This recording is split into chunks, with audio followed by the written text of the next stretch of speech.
Narmer. Narmer is considered the founder of pharaonic Egypt and the First Dynasty. He is usually identified with the legendary Menes of Greek tradition, although is highly debated. Before Narmer, the Nile Valley was divided into at least two separate cultural groups. Upper Egypt in the south, to which Narmer belonged, formed part of a northeastern African continuum, with facial features and ethnicity quite similar to modern southern Egyptians or northern Sudanese, who would today be considered black Africans, and Lower Egypt in the north, lighter in complexion and influenced by the Levant, Mesopotamia and other parts of North Africa. Narmer came from Thinis in the south and extended his rule northward, subduing the cities of the western delta. These events are depicted on the Narmer Palette from Hierakonpolis in the south, which is the earliest known depiction of a significant historical event, symbolizing the union of the two lands. He founded what is considered the first kingdom beyond mere city-states, and at the same time the first nation in human history, due to the social cohesion among several ethnicities and cultural groups, together with the role of the pharaoh, legitimized as a direct descendant of the Egyptian gods, initially Horus, turning the role of pharaoh into more than just a king, but rather that of a demigod who rules the kingdom, and his death was epic. According to legend, a hippopotamus killed him. I mean, it can happen to anyone. Upper Egypt extended its hieroglyphic writing system northward, making it also one of the first complete civilizations in human history. Imhotep was an Egyptian polymath scholar of the 27th century BC during the Third Dynasty, considered the first known architect and engineer in history, and he was also the first artist whose name we know, specifically as an architect. And if that wasn't enough, he also excelled as a physician, astronomer, priest, and high court official. Sources agree that he was actually born as a commoner, possibly the son of the architect Knefer, which makes him a notable case of social mobility. He rose to become vizier or chatti to the pharaoh Djoser, which gave him direct access to the pharaoh and allowed him to influence politics as well as major religious and architectural projects. And talking about architecture, his most famous work is the funerary complex at Saqqara, crowned by the step pyramid he designed as the tomb of pharaoh Djoser. Until then, kings had been buried in mud brick mastabas. Imhotep innovated by stacking several mastabas of decreasing size, creating a 6-tier structure rising towards the sky. He also promoted the large-scale use of carved limestone instead of mud brick, enabling durable monumental construction and paving the way for the Giza complex of the 4th dynasty, making him into the mastermind behind the Egyptian obsession known as, you know what this place needs? Giant freaking triangles, that's what. Imhotep was also remembered as a pioneer of medicine, to the point that centuries later Egyptians regarded him as the first physician in history. But no contemporary medical texts by him survive. For this reason, he came to be venerated as a healer, and in later periods he came to be deified as an Egyptian god of wisdom and medicine, receiving temples and oracles where people sought cures. And in the Greco-Roman period, he was identified with Asclepius, god of medicine and healing. So yes, you heard that right. Both Greeks and Egyptians consider him equivalent to the god of medicine. He must have done something right to be perceived that way. Imhotep, first architect, maybe first physician, and definitely the first example that effort, wisdom and dedication are way above blood. Sargon of Akkad.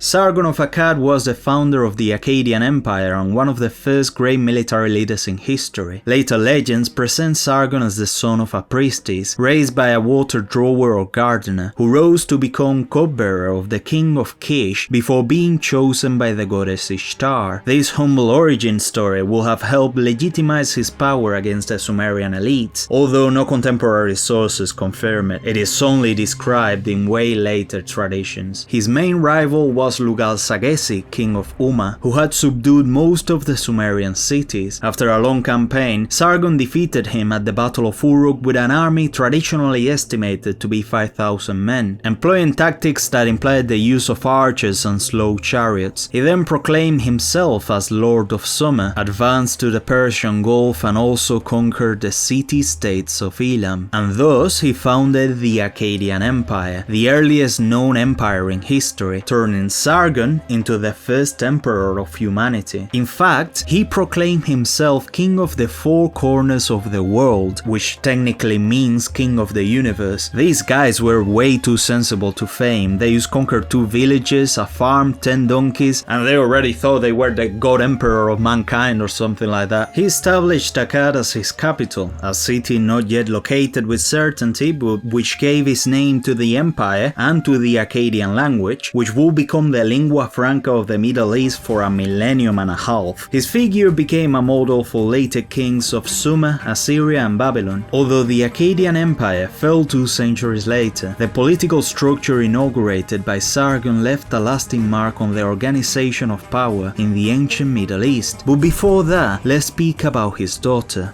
Enheduanna. Enheduanna was a princess of the Akkadian Empire, daughter of Sargon of Akkad and high priestess of Nanna, the Sumerian god of the moon. Her name means Lady of Heaven or Ornament of Heaven, and she's the first author known by name in history, regardless of sex. Sargon appointed her as high priestess of a Sumerian deity to legitimize Akkadian rule over the Sumerian people. She resided in the sacred Giparu complex at Ur, to the left of what would later become the Ziggurat of Ur. Some traditions say she ritually embodied the goddess Ningal, reinforcing her spiritual authority and placing her at a level comparable to the emperor. And after her, it became customary for royal daughters to occupy the role of high priestess for nearly a millennium. She's credited with 42 hymns and poems composed in Sumerian, such as the Exaltation of Inanna, in which she blended Sumerian and Akkadian elements to link Inanna with the Akkadian goddess Ishtar, and thus her works allowed for the earliest iteration of religious syncretism and turned her into one of the earliest first-person voices in human history. Ur-Nammu.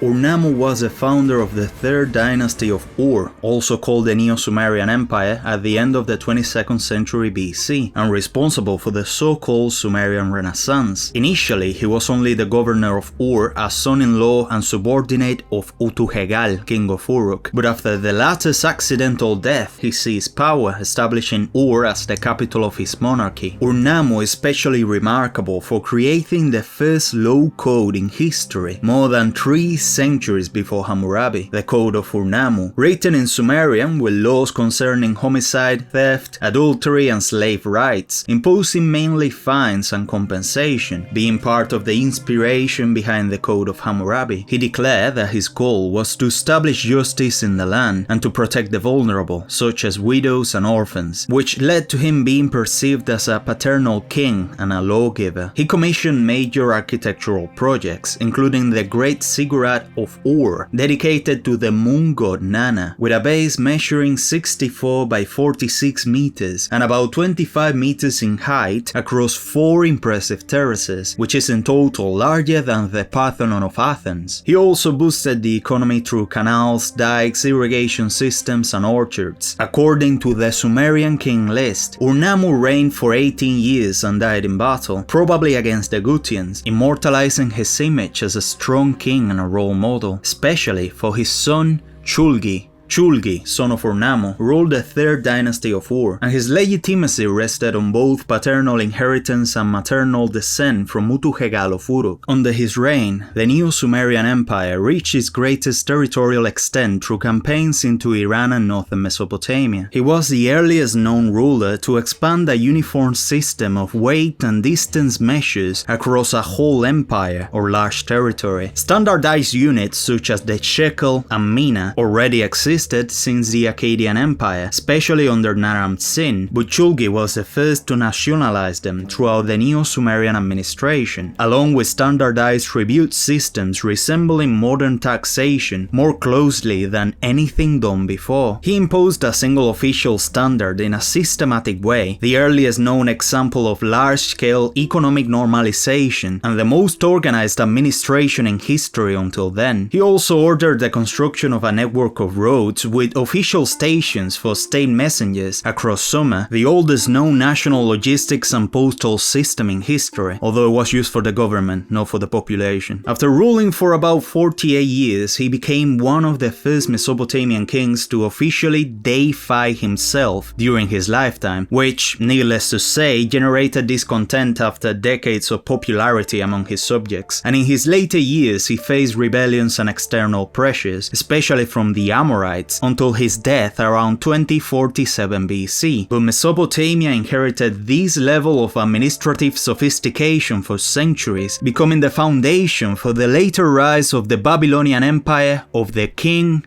Hammurabi. Hammurabi was an Amorite king of the first dynasty of Babylon. When he became king at the age of 18, Mesopotamia was fragmented, with rival powers like Enheduanna, Larsa, Mari, and Assyria. In his early years, Hammurabi consolidated the administration, restored temples, and even cancelled debts to gain popular support and legitimacy. He initially preferred diplomacy and strategic alliances over direct conquest, focusing first in strengthening the army, his resources, and infrastructure. But it was ultimately his military campaigns that conquered Larsa, Enheduanna, and Mari, parts of Elam, and even pressured Assyria, achieving near total control of Mesopotamia, creating the Old Babylonian Empire in record time. But if you know about the guy, it's probably because of the Code of Hammurabi, a hard diorite stele inscribed with laws on property, contracts, family matters, and crimes, guided by the principle of lex talionis, which kinda means the principle of direct retribution, and attributed the code to divine mandate from Shamash, the Akkadian god of the sun and justice, in a region already marked by violence, cultural differences, and plenty of personal vengeance. Hammurabi didn't really invent the principle of an eye for an eye, he regulated it, controlled it, and reduced it, making it possible only through official judicial process, and failure to follow the procedures of the law resulted in punishment. It included not only capital punishment, but also proportional penalties, fixed compensations, and some other defined procedures. So nearly 3,700 years ago, he established the idea that justice must be applied through public, known and standardized norms rather than through customs, hate, or the rules of nature. An extension of earlier Mesopotamian principles of bartering and justice, where decisions were guided by rules and logic rather than emotion or hatred, which is why Hammurabi remains respected within modern legal communities, and he's even honored in the US Capitol. His reign turned Babylon into a banner of economic and cultural power in the ancient Middle East, rather than brute force. Ahmose I.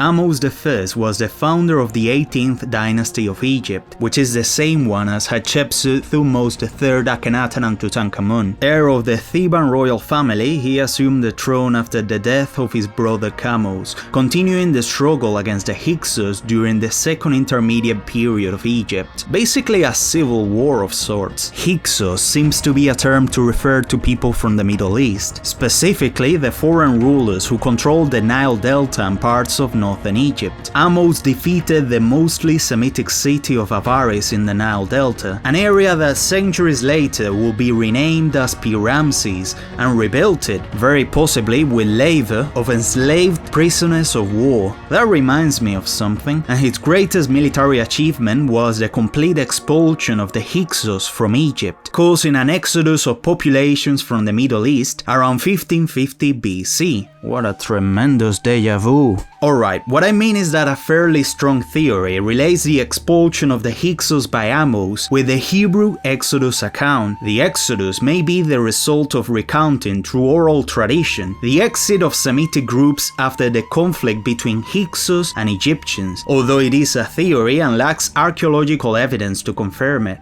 You know, like all of the other narratives that imply that the Hebrews were in Egypt, because the historical evidence of Hebrews in Egypt is a big fat zero. And no, I am not exaggerating, you can look this up if you want, but there is evidence that there were Semites in there, like the Hyksos could have been Semitic. But what I do know is that if you want to talk about a historical exodus, you really have to take the Ahmose period into account. Additionally, the firstborn of Ahmose died young, but the infant mortality rate rate at the time was 30 to 50%, so this is not a concrete proof. Ahmose also contributed to the military and political formation, being responsible for starting the new kingdom, the golden age of pharaonic Egypt.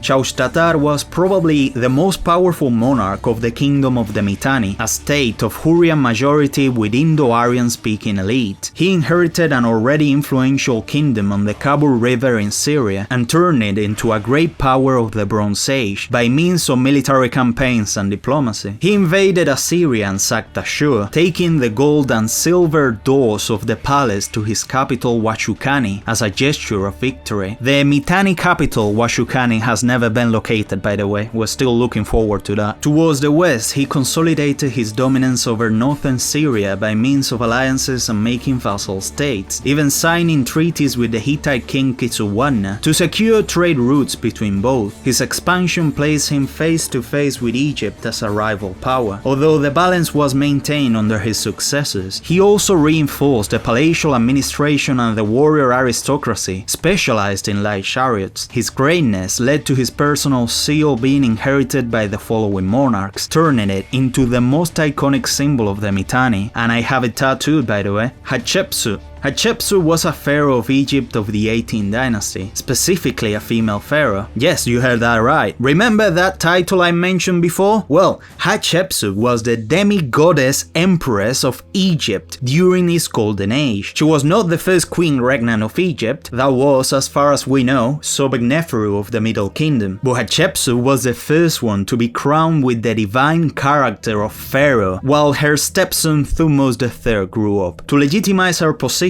she represented herself with the traditional false beard and crown, not simply to pretend to be a man. Everyone knew she was a woman, remember she ruled as queen regnant for years before that, but the main purpose was to follow the pharaonic tradition of making a parallel with the god Amun, since pharaohs are supposed to be a representation of Amun on earth, and she promoted a theology that presented her as the direct daughter of the god, similar to the narrative of the conception of Jesus, reinforcing her legitimacy even more. Her reign was one of stability, prosperity, and a foreign policy based more on trade and commerce than on war, although she maintained military control in Nubian borders. Her most celebrated achievement was the expedition to Punt, a rich and glorious kingdom whose location, yeah, you guessed it, hasn't been found yet. Look, they certainly knew how to speak well about all these places, but when it came to saying where the heck they were located, they were the absolute worst. With the expedition, they brought gold, ebony, ivory, exotic skins, myrrh, and incense. Myrrh was actually her favorite fragrance, and the incense could be used to make eyeliner.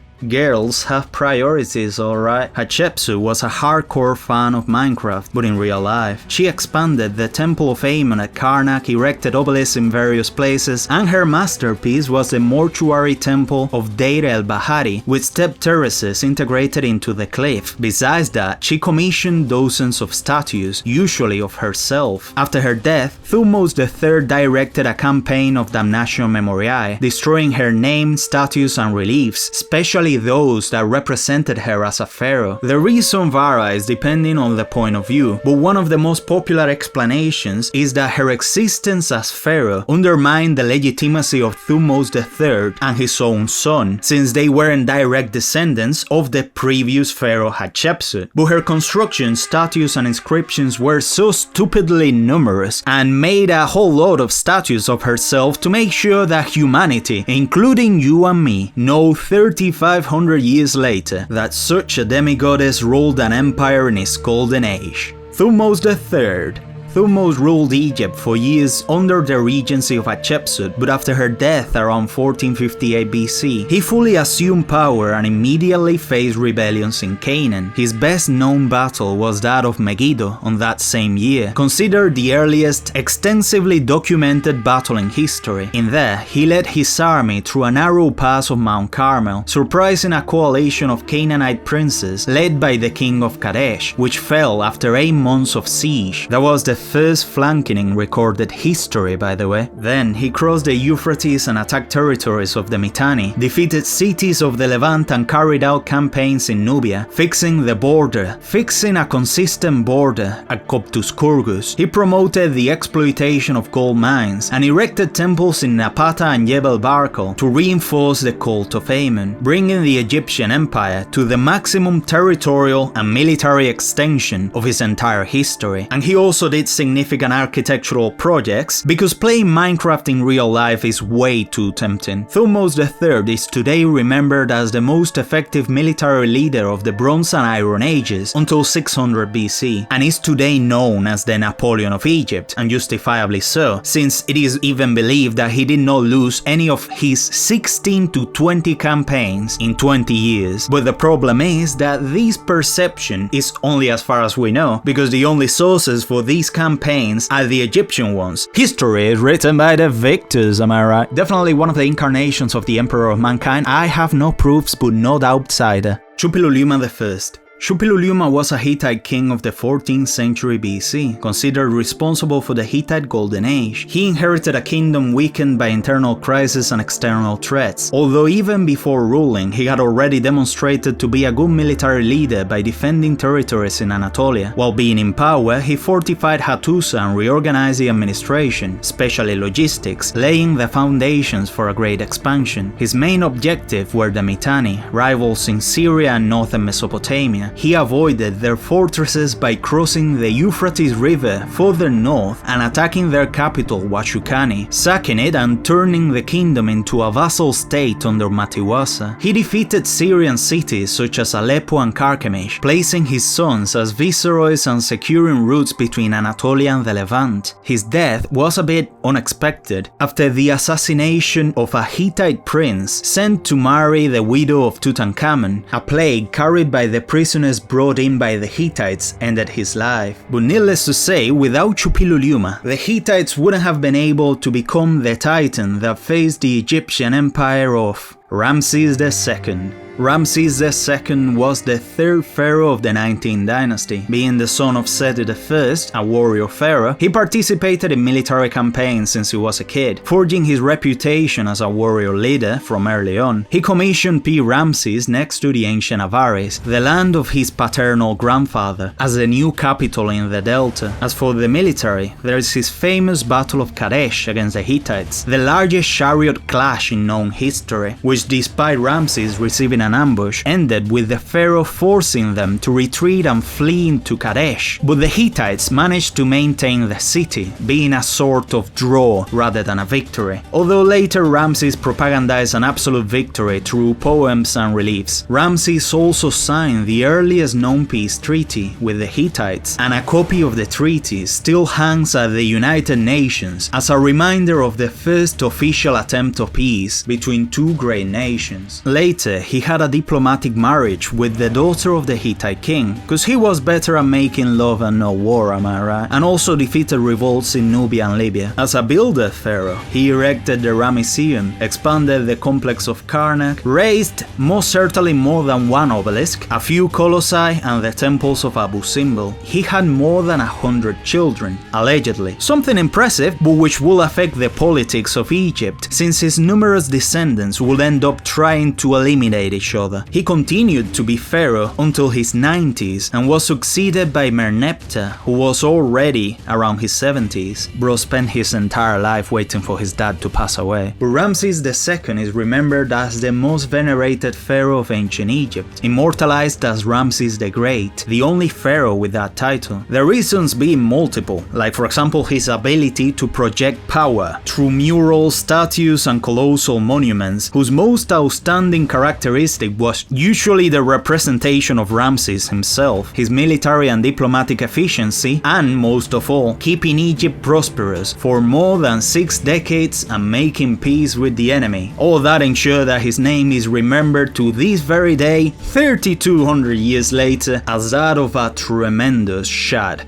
And that's it. Other figures enter as honorable mentions. Gilgamesh for inspiring the first epic in history,